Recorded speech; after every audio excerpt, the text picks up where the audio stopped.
Hello everyone! In this video, I'll show you how to add hashtags on YouTube while uploading videos. Let's get started. So, to add tags to your YouTube video, first go to your channel and open YouTube Studio.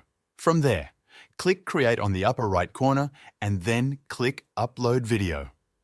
Now select the video you want to upload.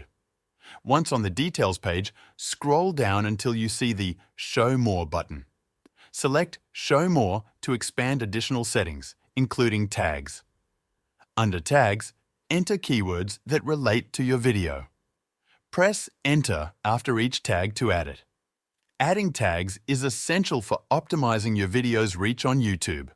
Tags help YouTube understand the content and context of your video, making it more likely to appear in relevant searches and suggested video feeds. If this video helped you out, feel free to buy me a coffee using the link in the description. This will support the channel so I can keep making more videos like this.